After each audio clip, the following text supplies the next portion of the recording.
Lauren Gill is joining me. She is a reporter for The Appeal, and she has a story about, well, honestly, slave labor in America. And that's not an exaggeration, as you'll see. Lauren, welcome to the Young Turks. Thanks for having me. No problem. So let's talk about the story that you covered about John Caraway. Who is he? What does he run? And how did he get himself in trouble? Yeah, so John Caraway is the regional director for the South Central region of the Federal Bureau of Prisons.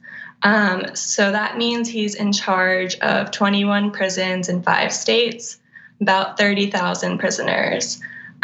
So what he did on 2 occasions last year is his church, which was about 35 minutes away from the prison and sort of like a swanky area of Texas, needed some landscaping work done. So they said they couldn't afford the landscaping work. So apparently Mr. Caraway went ahead and got prisoners from Seagoville to do the work for him. So are you allowed to use prisoners to do your own personal work if you run the prisons? You're not supposed to. So what I was told was back in the 80s, up until the 80s, like this was pretty, normal. People would use prisoners like to shine their shoes or do work that they needed done. But then the BOP got rid of that and they said like this is unethical. In the handbook, it says that you're not allowed to accept like any personal favors from inmates. And a BOP spokesperson told me that staff are not supposed to be using prisoners on projects for personal gain. So here comes what I think is the most outrageous part of it. He did pay them, so why is that outrageous? Well, Lauren, tell us how much he paid them. So they were making 49 cents an hour. So that comes out to $3.92 a day. And then they received an overall $30 bonus for 5 8-hour days. But if you look at the minimum wage in Texas, that's $7.25 an hour. 49 cents an hour. So when I say slave labor, well, what is slavery? Making people work against their will for no wages. So you can say, oh no, 49 cents an hour, that's a wage. But there's an excellent argument to be made that that is illusory. That is, of course, not a real wage, not anywhere near the minimum wage, which is already far too low. So, right. So it's, look, Lauren, to the naked eye, it looks like they're using the prisoners as slaves. Yeah, I mean, what I was told that this seemed like a really clear-cut case of inmate labor exploitation. I spoke to 2 employees about this who told me about the practice, and they said that all of the other staff were pretty disgusted with what Mr. Caraway had done. Like say someone wanted to go ahead and use, inmates to go take care of their kids' Little League field. Of course, they wouldn't be able to do that, but they felt because Mr. Caraway was so high-ranking, like he's pretty high up there. He reports right to the director in Washington, D.C., that he was able to get away with this. I think also they mentioned that the warden, when the warden said, watch out, pick good guys because this is the regional director's church. I wonder if he checked their teeth. Yeah,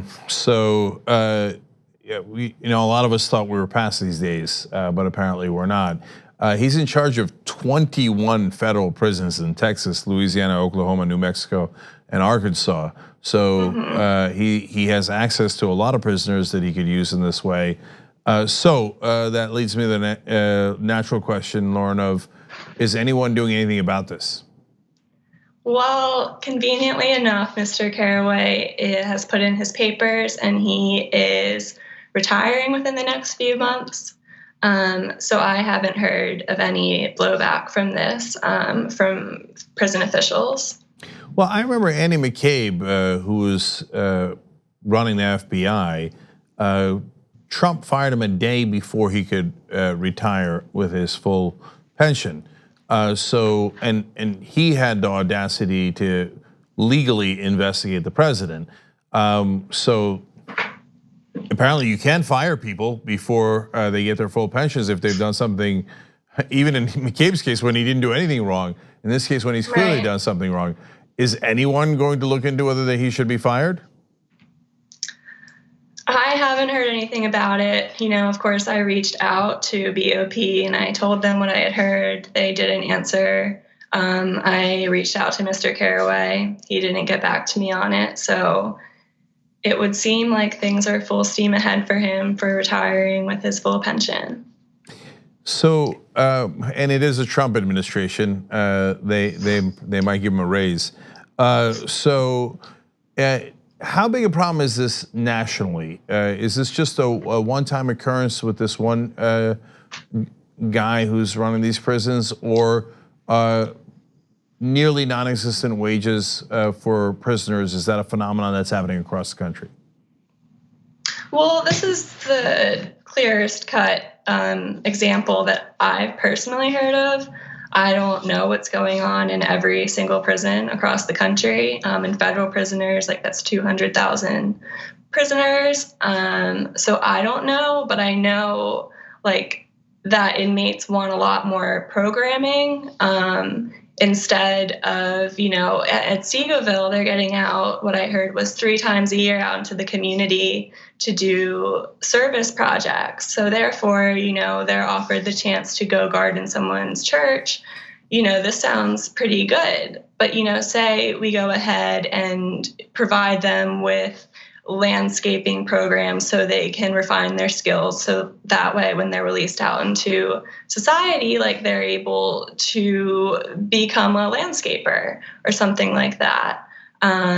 So yeah, I haven't heard of other cases like this. I know that prisoners work for very, very, very meager wages. I was reading an article where it said prisoners in Louisiana get paid 4 cents an hour for work.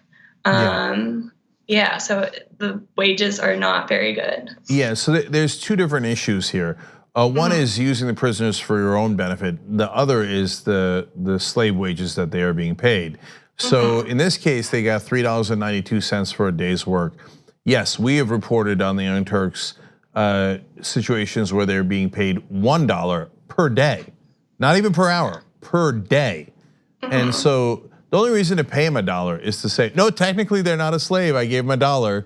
Right. And obviously that's just, as I said earlier, illusory and it's a trick and not a very good one at that. But in fact, wasn't this one of the issues that the prisoners brought up in the 2018 nationwide prison strike? Yeah, it is. Back in August, there was the national prison strike that drew a ton of attention.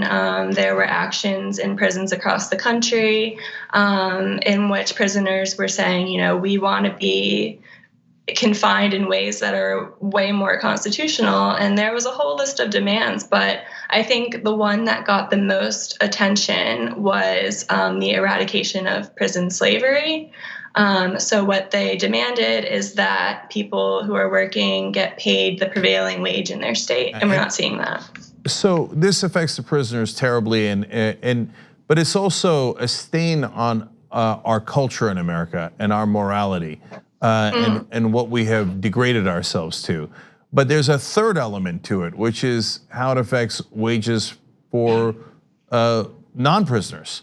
So if you have prisoners, in some of the cases, they're not just doing gardening work or work within the prison, they're running call centers. Well, doesn't that also take away jobs from the community? Well, I think, people in prison, they want to be doing something. They want to work. And we need to be thinking about it in a way where we can provide them with opportunities to hone skills so, that they feel like they are able to go back into the society and have learned something or gained something from being incarcerated. Yeah, so if you want to teach somebody a vocation or help them get an education in prison, that's great. If you want to pay them real wages, even if it's minimum wage, no problem. But if you're paying them 4 cents an hour or $4 a day, and you're using them for real jobs that people can get in the outside world. It harms everyone across the board. But I just keep remembering this Israeli professor who, after the 1967 occupation, said, we should stop the occupations, not just because of what it's going to do to the Palestinians, but because of what it is going to do to Israeli culture. And so in this case, the degradation of who we are as Americans is on the line here. We have to treat people with at least a shred of morality, decency, and humanity. And that is not what's happening. And Lauren, I want to thank you for helping to break this story, which is a really important one. So thank you, and everybody check it out on the appeal. Thank you, Lauren. Thanks for having me.